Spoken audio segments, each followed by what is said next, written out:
નમસ્કાર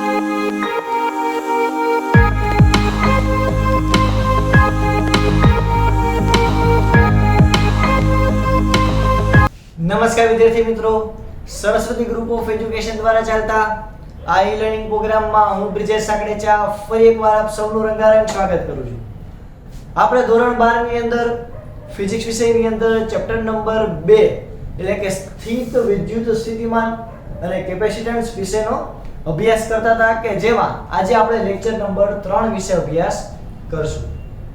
અગાઉના બે લેક્ચરની અંદર આપણે જોયું કે આ જે સ્થિત વિદ્યુત સ્થિતિમાન છે એનું મીનિંગ શું થાય, સ્થિતિમાન એટલે શું, સ્થિતિમાન એટલે તો કોઈ પણ, અને આપણે એ પણ સમજાય યસ કે કોઈ પદાર્થ હોય એના સ્થિતિમાન કરતા સ્થિતિમાનના તફાવતનું મૂલ્ય વધારે છે. બરોબર, આપણે જોયું કે કોઈ પદાર્થ હોય એનું તમારે સ્થિતિમાન મેળવવું હોય તો તમે કઈ રીતે મેળવશો, તો કે એ પદાર્થને અનંત અંતરથી કોઈ આપેલા બિંદુએ લઈ આવવા માટે કરવું પડતું કાર્ય. તમે કોઈ પદાર્થને અનંત અંતરથી કોઈ એક બિંદુ પાસે લઈ આવો ત્યારે એ પદાર્થ તમારે કંઈક કાર્ય કરવું પડે, એટલું કાર્ય સ્થિતિ ઊર્જાના સ્વરૂપમાં સંગ્રહિત થાય. તો તમે કોઈ પણ પદાર્થનું ઇન્ડિવિડ્યુઅલ સ્થિતિમાન ગોતી શકો કે જેનું આપણે સૂત્ર આવી રીતે મેળવ્યું હતું કે અનંત અંતરથી કોઈ આપેલા P બિંદુએ પદાર્થને લઈ આવવા માટે કરવું પડતું કાર્ય એના બરાબર શું છે, તો કે સ્થિતિ ઊર્જાનો ફેરફાર. પણ અનંત અંતરે સ્થિતિ ઊર્જાનું મૂલ્ય થઈ જાય 0, એટલે કે આપણને UP - 0 કે જ્યાં આપણને કિંમત મૂકતા, કારણ કે U એટલે સ્થિતિ ઊર્જા, બળ ગુણ્યા સ્થળાંતર, એની આપણે કિંમત મૂકીએ એટલે આ અનંત અંતર થી P બિંદુએ લઈ આવવા માટે કરવું પડતું કાર્ય છે. ત્યારબાદ આપણે જોયું તો વિદ્યુત સ્થિતિમાન કોને કહેવાય, તો કે એકમ વિદ્યુત ભાર દીઠ કરવું પડતું કાર્ય એને શું કહેવાય, વિદ્યુત સ્થિતિમાન. એકમ વિદ્યુત ભાર દીઠ કરવું પડતું કાર્ય એટલે કે Q, W ના છેદમાં Q. તો આપણે કોઈ પણ બિંદુ પાસે, માની લો કે હું આયા કોઈ P બિંદુ પડ્યો છે તો મારે એ P બિંદુએ કેટલું વિદ્યુત સ્થિતિમાન છે. ફોર એક્ઝામ્પલ હું તમને એમ કહું કે આ માની લો કે આ P બિંદુ છે, કે કોઈ P બિંદુ આયા છે, કે કોઈ P બિંદુ આયા છે, તો આના ઉપર કેટલું વિદ્યુત સ્થિતિમાન છે તમે કઈ રીતે નક્કી કરશો, તો કે ભાઈ આ પદાર્થ છે ને અનંત અંતરથી અહીં લઈ આવવા માટે તમારે કંઈક કાર્ય કરવું પડે, તો એ કાર્ય એના છેદમાં વિદ્યુત ભારનું મૂલ્ય. આટલું તમે કરશો કે તમને આ બિંદુએ કેટલું વિદ્યુત સ્થિતિમાન છે તે મળશે. ફોર એક્ઝામ્પલ આ બિંદુએ 5 વોલ્ટ સ્થિતિમાન છે. માની લો કે આ બિંદુએ આને હું કીધું P ડેશ અનંત અંતરથી અહીંયા સુધી લઈ આવવા માટે કરવું પડતું કાર્ય એના છેદમાં હું Q કરું એટલે મને અહીંયા મળ્યું 2 વોલ્ટ. તો આ તો શું છે, સ્થિતિમાન છે. આ આપણને ક્યાં સુધી ઉપયોગમાં નથી, જ્યાં સુધી આપણે એના તફાવતનું મૂલ્ય ન લઈએ ત્યાં સુધી. મેં તમને એક્ઝામ્પલ પણ સમજાવેલું હતું છોકરાઓ કે કોઈ આપણું જ ઘર છે તો આપણા ઘરની અંદર ભોયતળિયામાં કોઈ ટાંકો હશે અને એમાં પાણી ભરેલું હશે, અને કહી શકાય કે ત્રીજા માળે કે અગાસીએ તમે કયો ત્યાં અગાસીએ કોઈ કહી શકાય કે મોટી એવી પાણીની ટાંકી હશે, એમાં પાણી ભરેલું છે, બેયમાં પાણી ભરેલું છે, તો પાણી ભરેલું છે એમાં કાંઈ નવી વાત નથી. એમ આ 5 વોલ્ટ છે અને આ 2 વોલ્ટ છે, કાંઈ નવી વાત નથી.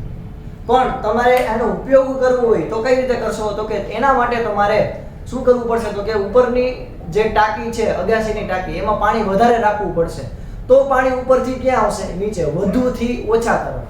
એવી જ રીતે અહીંયા આ બે બિંદુનું કઈ મહત્વ નથી, પણ આ બે બિંદુ વચ્ચે જે તફાવત રચાણો છે, તફાવત રચાણો આ 5 વોલ્ટ છે અને આ 2 વોલ્ટ છે, તો જ્યારે આ બે વચ્ચે આપણે વાહક તાર જોડીએ, આ બે વચ્ચે હું કોઈ એક તાર જોડું, તાંબાનો તાર, વાયર જેને કહું, તો વિદ્યુત સ્થિતિમાનનો તફાવત ઉદ્ભવવાને કારણે અહીંયા 5 વોલ્ટ છે અને અહીંયા વધુ છે, અહીંયા કેવા છે, ઓછા.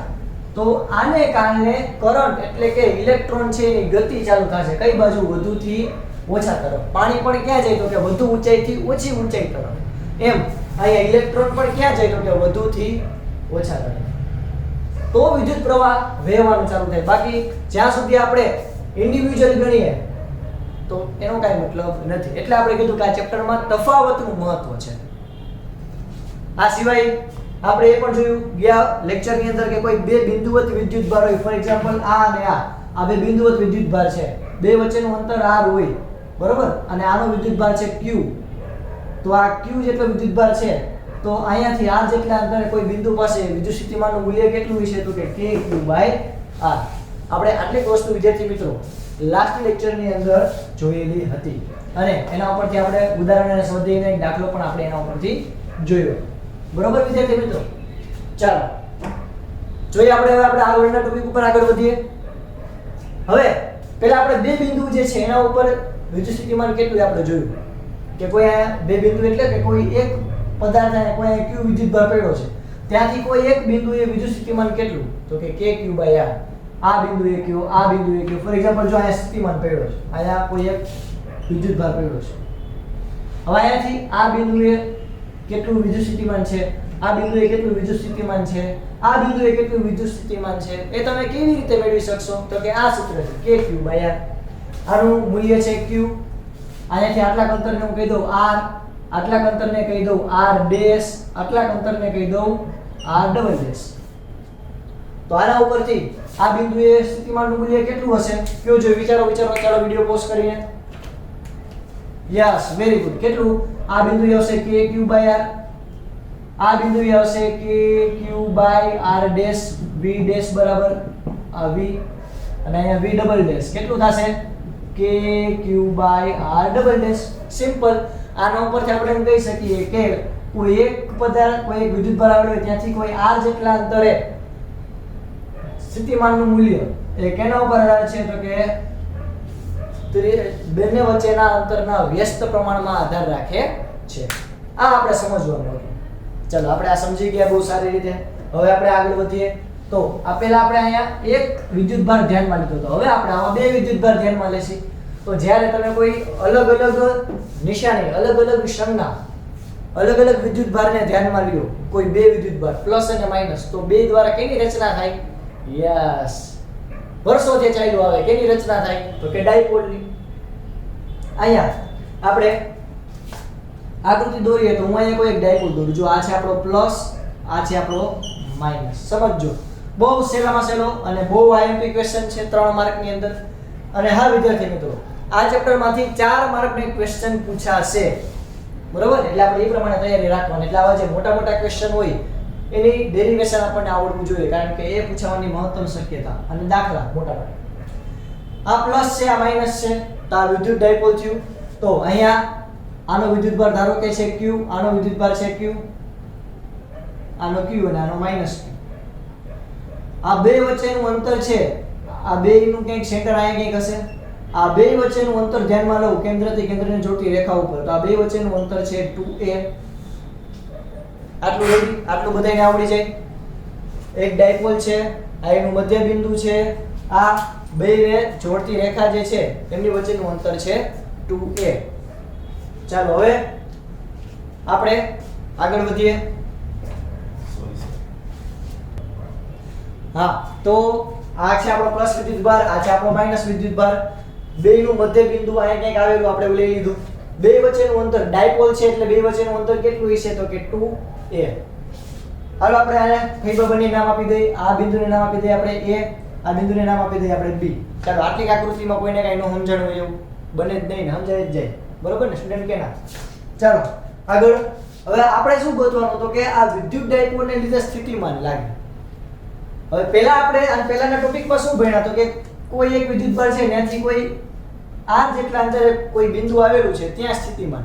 અહીંયા તો ભાઈ બે છે, બે બિંદુ દ્વારા એના ઉપર કંઈક ને કંઈક તો બળ લાગતું હોય છે, કંઈક ને કંઈક વિદ્યુત ક્ષેત્ર લાગતું હોય છે કે જેને કારણે અહીંયા સ્થિતિમાનમાં થોડોક ફેરફાર થશે. બહુ નહીં, થોડોક. જોઈએ આપણે કઈ રીતે. માની લો કે આ બે વિદ્યુતભાર જે છે ત્યાંથી આ બિંદુએ આપણે વિદ્યુત સ્થિતિમાનનું મૂલ્ય મેળવવું છે. આ બિંદુને નામ આપી દઉં p. શું નામ આપ્યું વિદ્યાર્થી મિત્રો? p. આપણે રેડ ઇંકથી દર્શાવીએ, હાઇલાઇટ થાય આપણો વરરાજો. ચાલો p. હવે આપણે આ બિંદુએ વિદ્યુત સ્થિતિમાન મેળવવું છે. કઈ રીતે મેળવશું તો કે સૌથી પહેલા આપણે તો એ જાણી લઈએ કે આ બે બિંદુ વચ્ચેનું અંતર છે, આ બે બિંદુ વચ્ચેનું અંતર એને હું કહી દઉં r1. આવી રીતે ન દર્શાવું, માત્ર r1 લખું તો ચાલશે? ચાલશે. હાલો, ઓકે, ગુડ. ચાલો આ છે, આ અંતરને કહી દઉં r1. આ માઈનસ વિદ્યુતભારથી આ જે કહી શકાય કે p બિંદુ છે ત્યાં સુધીનું અંતર જેને હું કહી દઉં r2. મધ્ય બિંદુ જે છે ત્યાંથી આ બિંદુ સુધીના અંતરને હું કહી દઉં r. ચાલો આટલી આકૃતિમાં પહેલા કોઈને કઈ ન સમજાણું હોય તો એક્ઝેક્ટ તમે આ જ આકૃતિ તમારે દોરવાની છે, બરોબર, બુકની અંદર. ચાલો આ ખૂણો કેટલાનો હશે તો કે થીટાનો, એને જ અનુલક્ષીને આ ખૂણો પણ કેટલાનો હશે તો કે થીટાનો. Okay good. ચાલો આપણે એ બધું બધાને આટલું આવડી જાય. હવે આપણે આગળ વધીએ તો અહીંયા આપણે P બિંદુએ વિદ્યુત સ્થિતિમાનનું મૂલ્ય જે છે તે મેળવવાનું છે. કઈ રીતે મળશે તો કે એના માટે સૌથી પહેલા આપણે કહીએ કે આકૃતિમાં દર્શાવ્યા મુજબ બે વિદ્યુતભાર પ્લસ અને માઈનસ કે જેને કારણે ડાયપોલ મોમેન્ટ કેટલી છે તો કે P બરાબર 2aq લખીએ આપણે ફટાફટ.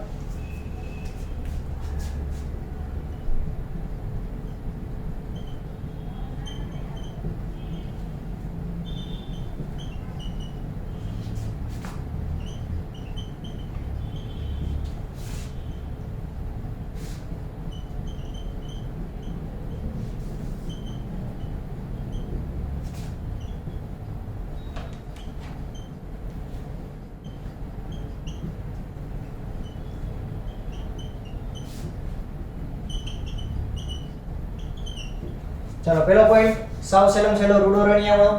આકૃતિમાં દર્શાવ્યા મુજબ ધન અને ઋણ વિદ્યુતભાર દ્વારા રચાતી ડાયપોલ મોમેન્ટનું મૂલ્ય કેટલું છે તો કે P બરાબર 2aq. હવે તો કે આ ડાયપોલ થી P બિંદુએ એટલે કે આ ડાયપોલ થી r જેટલા અંતરે સરેરાશ r જેટલા અંતરે P બિંદુએ આપણે વિદ્યુત સ્થિતિમાનનું મૂલ્ય મેળવવું છે. ઓકે, તો આપણે એના માટે પોઈન્ટ લખીએ.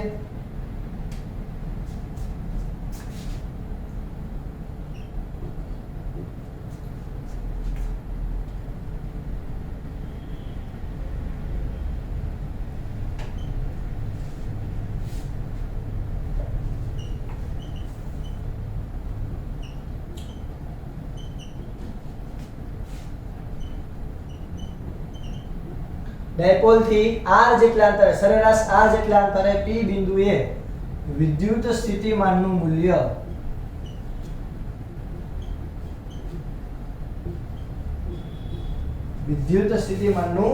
મૂલ્ય આપણે મેળવવું છે. તો આ આપણો બીજો પોઈન્ટ થયો.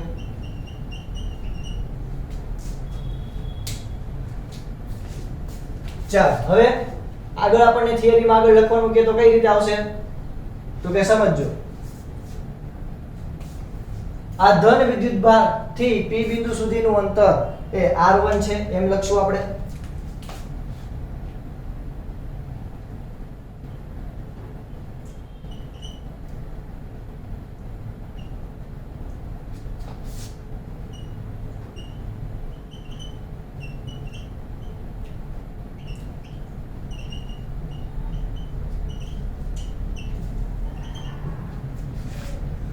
માઈનસ q વિદ્યુતભાર થી P બિંદુ સુધીનું અંતર કેટલું છે તો કે બાય r2. આ માઈનસ q વિદ્યુતભાર થી P બિંદુ સુધીનું અંતર કેટલું છે તો કે r2. આ છે r1. હવે આપણે આના પછીનો પોઈન્ટ લખશું. શું કહે છે તો કે P બિંદુએ કુલ વિદ્યુત સ્થિતિમાન, આ P બિંદુએ કુલ વિદ્યુત સ્થિતિમાન એ A અને B બિંદુ દ્વારા લાગતા વિદ્યુત સ્થિતિમાનના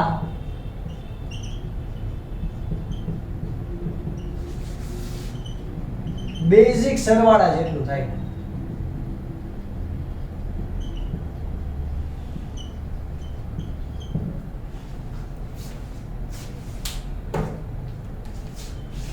આના દ્વારા આના ઉપર લાગતું સ્થિતિમાન અને આના દ્વારા આના ઉપર લાગતું સ્થિતિમાન બેયના બેઝિક સરવાળા. કારણ કે અહીંયા કોઈ બિંદુ છે અને માની તમે છો તો તમને I બોલાવે છે અહીંયા હોતો, I બોલાવે છે અહીંયા હોતો, તો આના દ્વારા આના આ બંનેનું વિદ્યુત સ્થિતિમાન, કારણ કે આ તો કેવો કિસ્સો થયો યાદ કરો, આપણો પહેલો કિસ્સો થયો KQ/R વાળો.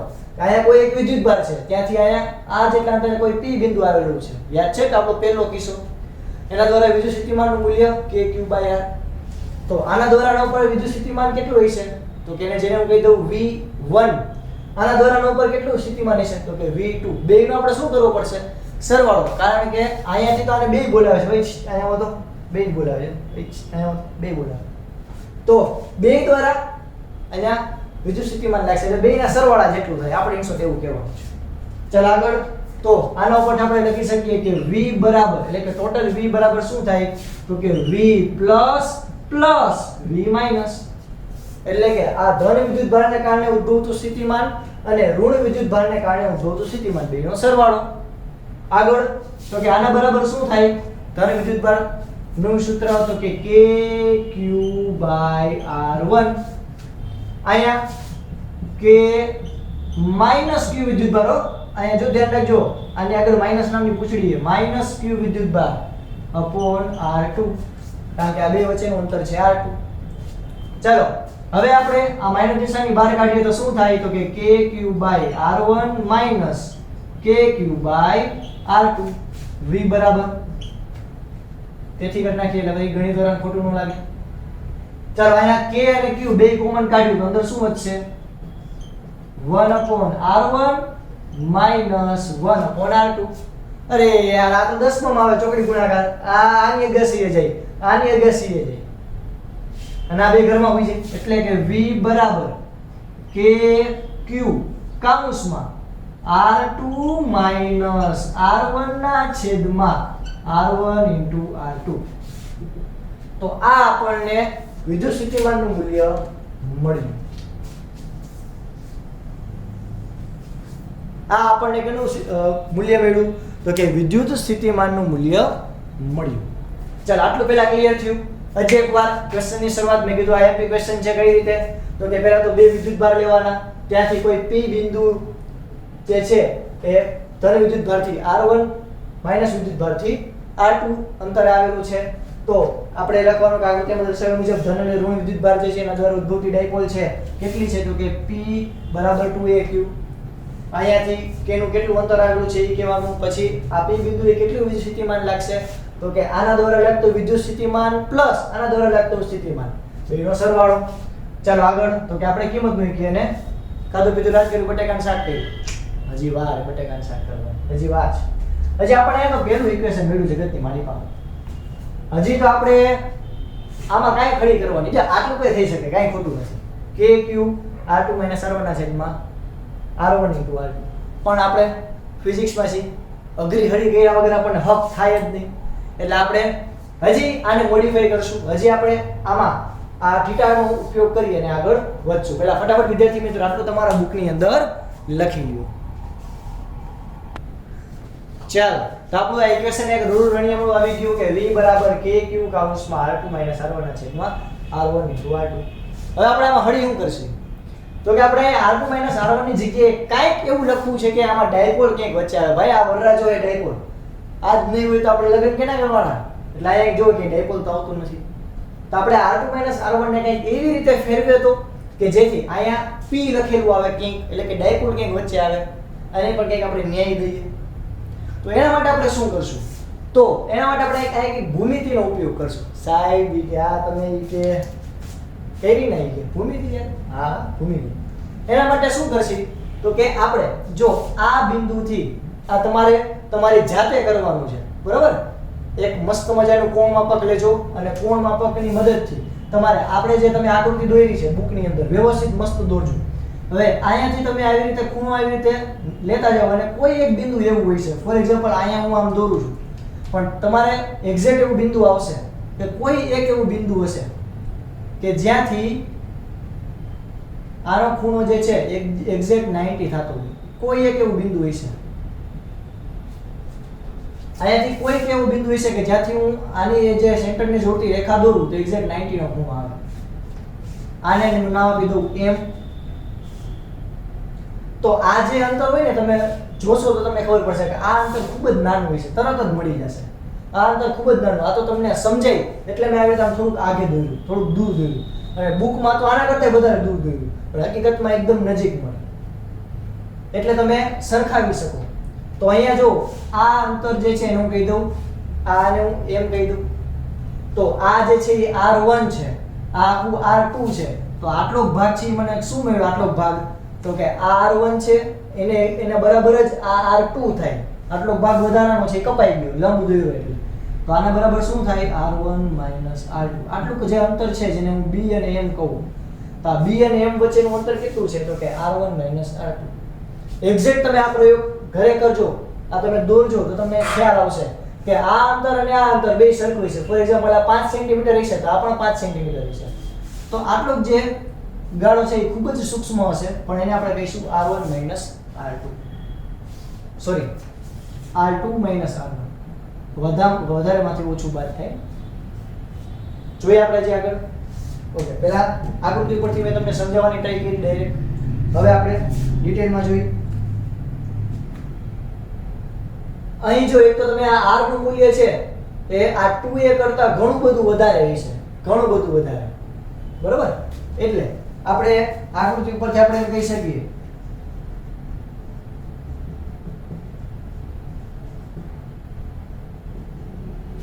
આકૃતિ ઉપરથી તમે શું કહી શકો? તો કે BM બરાબર શું થાય? BM બરાબર તો કે આટલો ભાગ આખો એટલે કે PB, એમાંથી હું આટલો ભાગ બાદ કરી નાખું તો મને આટલો ભાગ મળશે. આનું શું નામ છે? તો કે PA. ચાલો, PB આ અંતર કેટલું છે? તો કે R2. આ અંતર કેટલું છે? R1. મળી ગયું મને BM બરાબર, જે મેં તમને હમણાં સમજાવ્યું આકૃતિ ઉપરથી. તો આ આપણું એક ઇક્વેશન થશે બહુ જ અગત્યનું, હમણાં આપણને કામ આવશે એવું. આને હું કહી દઉં સમીકરણ નંબર 2, કારણ કે આ આપણું સમીકરણ નંબર 1 હતું, હમણાં આગળ આપણે જોયું હતું. તો આપણે આકૃતિની ભૂમિતિ ઉપરથી એવું મળ્યું કે આમાંથી હું આટલું બાદ કરું તો મને આટલું મળે. આ રીતે R2 - R1. હવે આની કિંમતોમાં મૂકી શકું, પણ હજી એવી ઉતાવળ નથી, થોડીક ખમ. હજી જો અમે અહીંયા થીટા તમને જ્યાં દેખાય, તમે જિંદગીમાં કોઈ થીટા દેખાય એટલે આપણે cos થીટા અને sin થીટા તો આવે જ. તમને ગળા સુધીનો વિશ્વાસ છે સાયન્સ ઉપર. અહીંયા થીટા છે તો આપણે આને એમને મૂકાય. તો આ અહીંયા હું શું લખી શકું વિદ્યાર્થી મિત્રો? કે અહીં ત્રિકોણ A, આ જો આ ત્રિકોણ બન્યું, આ ત્રિકોણ છે ABM, ત્રિકોણ ABM માટે, ત્રિકોણ ABM માટે, અથવા તો આપણે કાટખૂણાને વચ્ચે રાખીએ ત્રિકોણ AAB માટે. આના માટે આપણે શું લખી શકશું? તો કે અહીંયા cos થીટા બરાબર શું થાય? તો કે પાસેની બાજુના છેદમાં કર્ણ. આપ અભ્યાસ કરી ગયા છો, બરોબર? દેખાય છે બધાયને પાસેની બાજુ? Okay, good. ના છેદમાં કર્ણ. આગળ હવે પાસેની બાજુ. હવે જો આ થીટા માટે પાસેની બાજુ કઈ છે? તો કે આવડી આને કહેવાય પાસેની બાજુ, અને આ એનો થાય કર્ણ. કારણ કે આ તો કાટખૂણો છે, આ એક કાટખૂણો હોય તો આ એક કાટખૂણો હોય, તો આ કર્ણ થયું અને આ પાસેની બાજુ થઈ. તો પાસેની બાજુ કેટલી છે? તો કે આ સોરી, પહેલા આપણે એનું લખીએ BM એના છેદમાં કર્ણ એટલે તો કે BA અથવા તો AB. તો આના બરાબર આપણે કિંમત મૂકીએ તો શું થાય? R2 - R1, કારણ કે BM બરાબર તો R2 - R1. હમણાં તારે એવું તાજો ઘણો. AB એટલે તો કે 2A લખી શકીએ આપણે 2A. ચાલો, આટલું રેડી બધાઈને. ઓકે, હવે આના ઉપરથી હું શું કહી શકું? આ જ ઇક્વેશન હું આગળ લઈ જાઉં આના ઉપરથી, બરોબર? અહીંયા થઈ જતું હોય તો વેલ એન્ડ ગુડ. આ cos થીટા બરાબર શું થાય? R2 - R1 ના છેદમાં 2A. આ 2A છે ભાગાકારમાં, બરાબર? ઓલી બાજુ ટાપલી મારું તો ક્યાં આવી જાય? ગુણાકારમાં. તો હું શું લખી શકું આના ઉપરથી? તો કે R2 - R1 બરાબર શું લખી શકું? 2A cos થીટા લખી શકું વિદ્યાર્થી મિત્રો? 2A cos theta.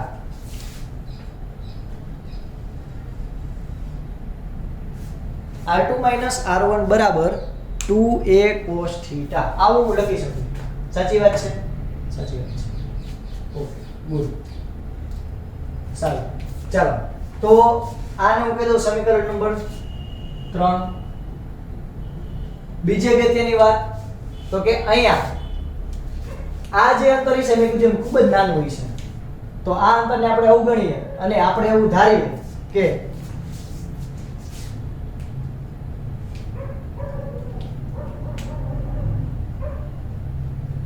અહીં R2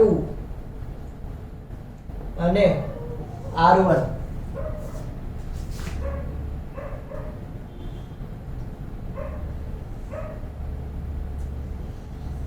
ની લંબાઈ માં વધુ ફેરફાર ન હોવાથી, અથવા તો આપણે એને હજી સાદી ભાષામાં લખીએ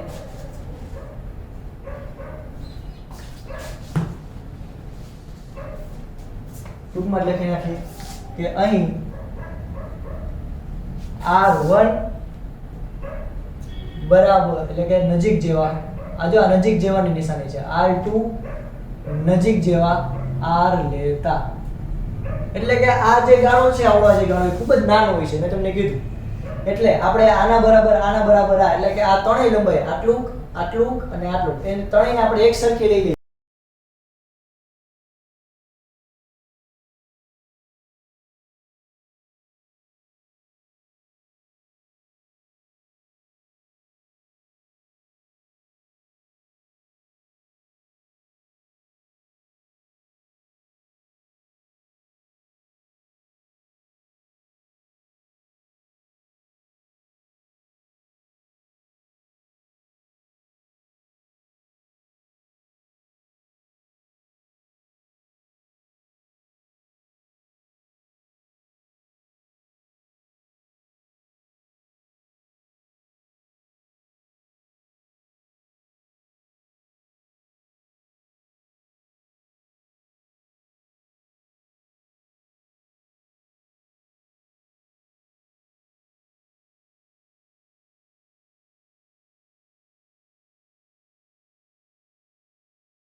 જોઈ તો કે થીટા બરાબર 0, તો cos 0 ની વેલ્યુ કેટલી થાય 1, એટલે એના માટે આપણને મેક્સિમમ મળશે એટલે કે kp ના છેદમાં r નો સ્ક્વેર. હું જો માની લો કે લઈ લઉં થીટા બરાબર 90 cos 90 નું મૂલ્ય 0, અહીંયા 90 મૂકું તો 0, તો અહીંયા વોલ્ટેજ V નું મૂલ્ય કેવું થઈ જશે 0. એનો મતલબ એમ કે જ્યારે થીટા બરાબર 90 હશે ત્યારે વોલ્ટેજ નું મૂલ્ય હશે એ 0 હશે. વિષુવવૃત્ત માટે જેને આપણે કહી શકીએ આ વિષુવવૃત્ત થીટા બરાબર π/2 અને થીટા બરાબર 0 એના માટે આપણને કેટલું મૂલ્ય મળશે kp/r². ચાલો આટલું રેડી બધાઈને, આટલું ક્લિયર. તો હવે આપણામાં કઈ કઈ બાબત ધ્યાનમાં રાખવાની છે એ તમને હું કહી દઉં. એના અહીંયા મુખ્ય 3 મુદ્દા જે છે અહીંયા હાઇલાઇટ કરું છું. એ આપણે છેલ્લે લખવાના છે. ક્યારે? છેલ્લે. આ બધો ક્વેશ્ચન પૂરો થઈ જાય આપણી સાબિતી આવી ગઈ. હવે છેલ્લે આ 3 મુદ્દા ધ્યાનમાં રાખવાના. કયા કયા? તો કે સૌથી પહેલું કે આ વિદ્યુત જે ડાયપોલ છે, ડાયપોલ એમાં જે વિદ્યુતસ્થિતિમાનનું મૂલ્ય છે એ r પર, માત્ર r પર આધાર રાખતું નથી.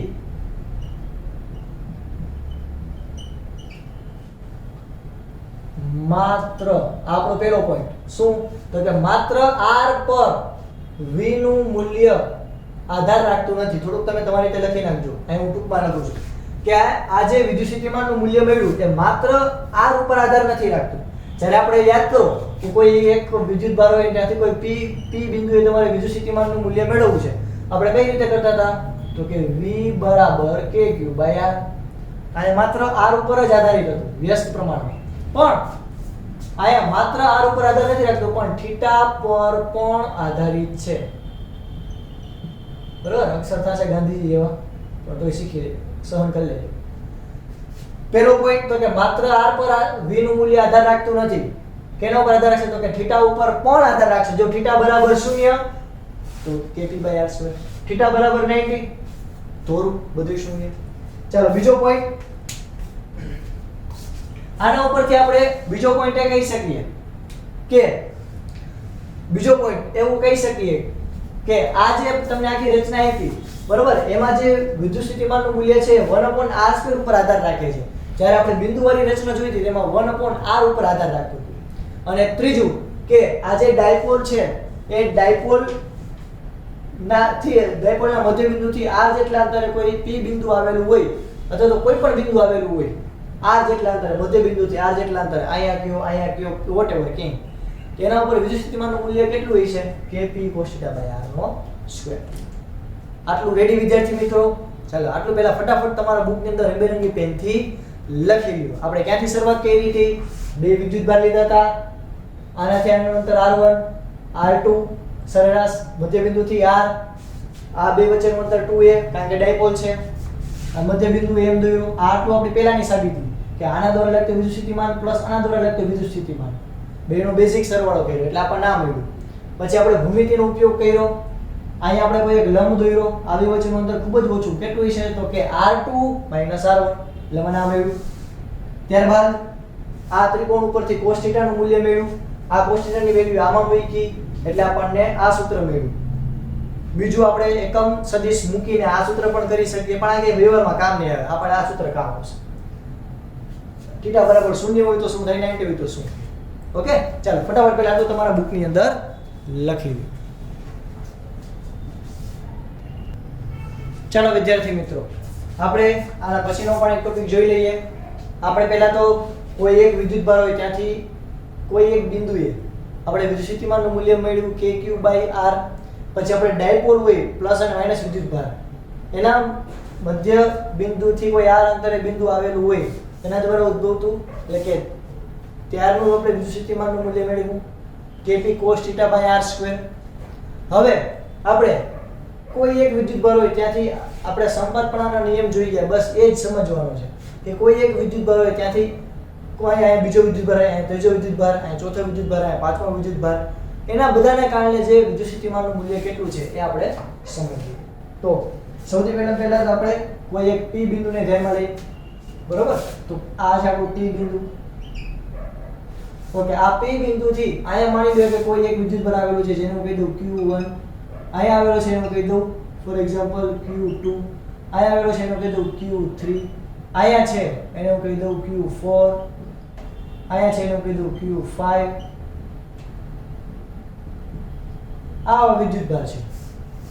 તો મારે પરિણામી P બિંદુ પાસે વિદ્યુત સ્થિતિમાનનું મૂલ્ય મેળવવું છે તો હું કઈ રીતે મેળવીશ તો કે એના માટે શું કરવું પડશે તો કે આ P બિંદુ છે અહીંયા સુધીનું અંતર કેટલું છે તો કે ફોર એક્ઝામ્પલ હું લઈ લઉં R1P આ બીજા બિંદુ સુધીનું અંતર કેટલું છે તો કે હું લઈ લઉં R2P ત્રીજા બિંદુ સુધીનું અંતર કેટલું છે તો કે R3P ચોથા બિંદુ સુધીનું અંતર કેટલું છે તો કે લઈ લઉં R4P પાંચમા બિંદુ સુધીનું અંતર કેટલું છે તો કે R5P ચાલો હવે તો કે મારે પરિણામી કેટલું વિદ્યુત સ્થિતિમાન લાગે છે તો મારે શું કરવું પડશે તો કે આ બધાયનો બેઝિક સરવાળો એટલે કે આના દ્વારા ઉદ્ભવતું વિદ્યુત સ્થિતિમાન આના દ્વારા ઉદ્ભવતું વિદ્યુત સ્થિતિમાન આના દ્વારા ઉદ્ભવતું વિદ્યુત સ્થિતિમાન એ બધાયનો મારે શું કરવાનો સરવાળો જોઈએ આપણે તો આકૃતિમાં દર્શાવ્યા મુજબ ધારો કે કોઈ તંત્રમાં બિંદુવત વિદ્યુતભારો આવેલા છે Q1 Q2 Q3 Q4 up to Qn